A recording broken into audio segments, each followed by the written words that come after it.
ইরানের প্রেসিডেন্ট মারা গেছে, উনি ওনার জন্য যাক দোয়া করে। তো আমাদের দেশের প্রধানমন্ত্রী মারা গেলে কি মানুষই দোয়া করবে? এটা জানতে চাচ্ছিলাম। তো আমার দেশের প্রধানমন্ত্রী তো এরকম যদি মারা যায় তখন তো আমরা আলহামদুলিল্লাহ পড়বো। তো এটা তো আপনি কি মনে করেন?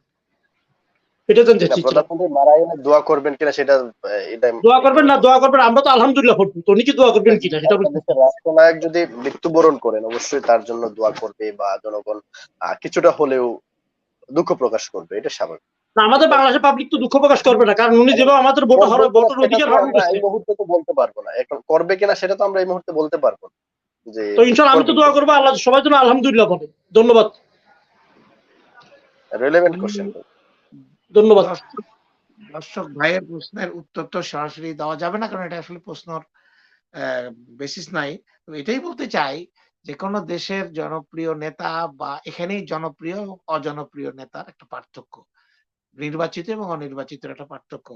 যিনি জনপ্রিয় এবং নির্বাচিত তার প্রতি মানুষের সহানুভূতি, বিশ্বের সহানুভূতি সবসময় থাকে। মানুষ মারা গেলে আমরা ইন্নালিল্লাহি বলি, কিন্তু আস্তে আস্তে আস্তে আস্তে যখন আপনি স্বৈরাচার হয়ে উঠবেন, আপনার কার্যকলাপ আস্তে আস্তে হয়ে যায়, তখন মানুষের ঘৃণা ক্ষোভ প্রকাশ পায়।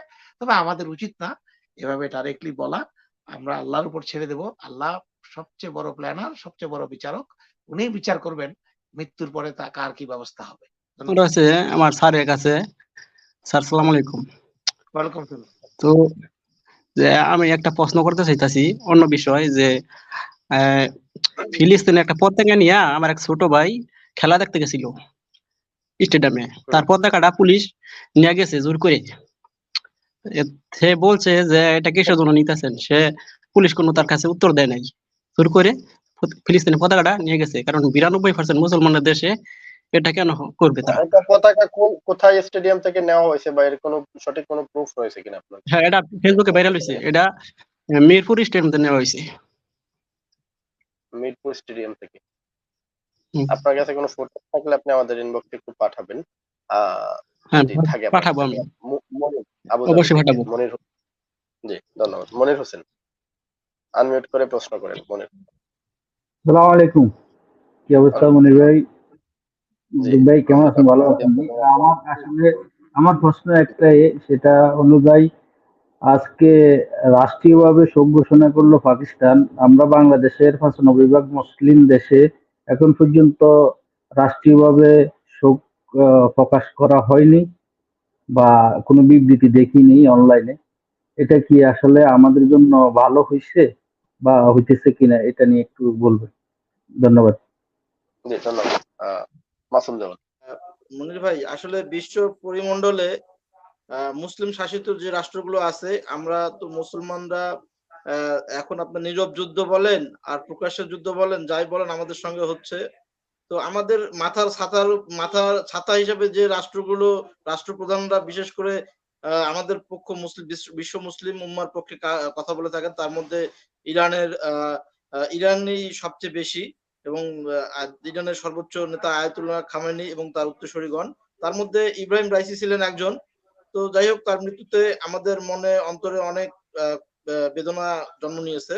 তো এটা অবশ্যই আমি মনে করি এটা একটা নাশকতা, কারণ আজারবাইজান পাশে, ইরানের যেখানে দুর্ঘটনাটা ঘটেছে পাশেই আজারবাইজান, এখানে চাইলে অনেক কিছু করা সম্ভব আমি মনে করি। আর তবে এর জন্য আমাদের আরো কিছুদিন অপেক্ষা করতে হবে, হয়তো 2-1 দিন অপেক্ষা করতে হবে সঠিক তথ্যের জন্য। তো আমি এই বিষয় নিয়ে আমি একটু অন্য প্রসঙ্গে আলোচনায় আসতে চাই। আপনার ওই যে ভারতের বিষয়, মানে আমাদের রাষ্ট্রের বিষয় নিয়ে একটু আলোচনা, একটা প্রশ্ন করতে চাই ক্যাপ্টেন মারুফ রাজু ভাইয়ের কাছে। রাজু ভাই, আমরা যেটা দেখতে পাচ্ছি বর্তমান পরিস্থিতিতে আমাদের প্রিয় মাতৃভূমির যে আত্মমর্যাদা বোধ, স্বাধীনতা, সার্বভৌমত্ব বোধ, এইসব তো ভূলিষ্ঠিত হয়ে গেল এই বর্তমান শাসক গোষ্ঠীর কাছে। এর প্রমাণ দেখেন ভারতের মুখ্যমন্ত্রী, দিল্লির মুখ্যমন্ত্রী কেজরিওয়াল যেটা বললেন, এটা তো আমরা লজ্জিত হয়ে গেছি বিশ্ব পরিমণ্ডলে। আমাদের রাষ্ট্রটি গণতন্ত্রশীল একটি রাষ্ট্র। তো আমি যেটা প্রশ্ন আকারে বলতে চাই, মোদির গদি নড়বড়ে অবস্থা মনে হচ্ছে, সেখানে আমাদের রাষ্ট্রে যিনি যারা ক্ষমতায় আছেন হয়তো তাদেরও গদি একটু নড়াচড়া হচ্ছে। তো সেক্ষেত্রে রাজু ভাই, তাদের এই বর্তমান যে তথাকথিত আওয়ামী লীগ সরকার ক্ষমতায় আছে, তাদের গদি রক্ষার্থে ওনারা কিছু লম্পঝম্প করছে। দুই একটা দেখাই আপনাকে।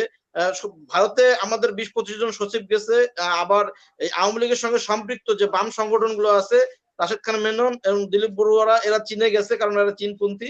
আবার বাংলাদেশের ব্যাংকিং 28 থেকে 30 জন ব্যাংকের এমডি তারা যুক্তরাষ্ট্রের দিকে পাড়ি জমাচ্ছে বা জমাবে। তো এই বর্তমান সরকার বিভিন্ন জায়গায় তাদের এই সরকারি এমপি, মন্ত্রী, সচিব আমলাদেরকে পাঠাচ্ছে। তো এক্ষেত্রে কি আমরা বুঝতে পারি কিনা যে বর্তমান সরকার ভারতকে বাদ দিয়ে চীন অথবা যুক্তরাষ্ট্রের দিকে ঝুঁকে পড়ছে? এটা বিশ্লেষণ আকারে আপনার কাছে একটু জানতে চাই ক্যাপ্টেন মাহবুব রাজু ভাইয়ের কাছে।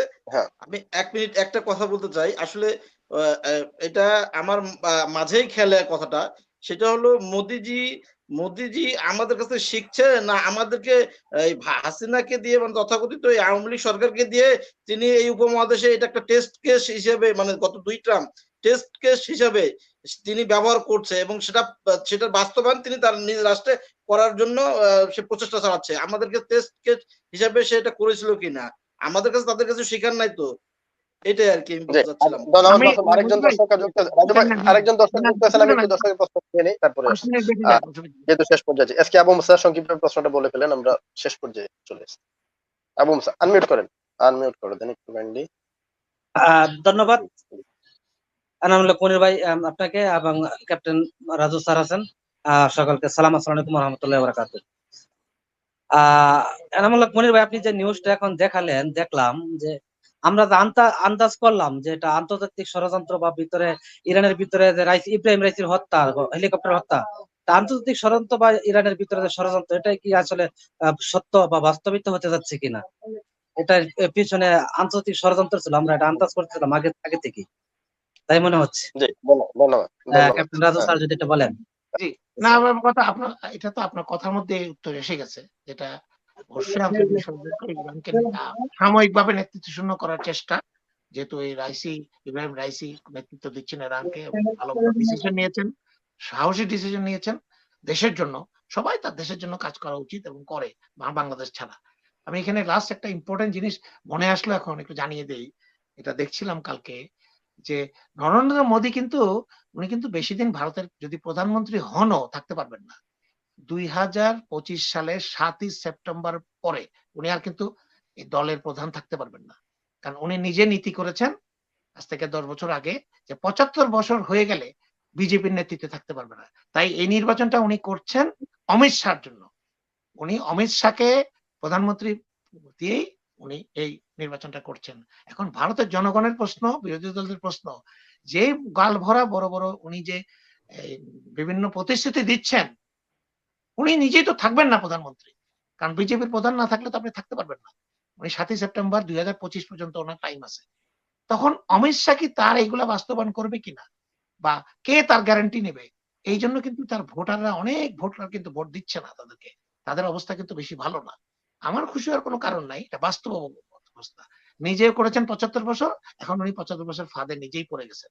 এটাই হয়, আপনি আরেকজনের জন্য ফাঁদ পাতলে নিজে পড়তে হয়।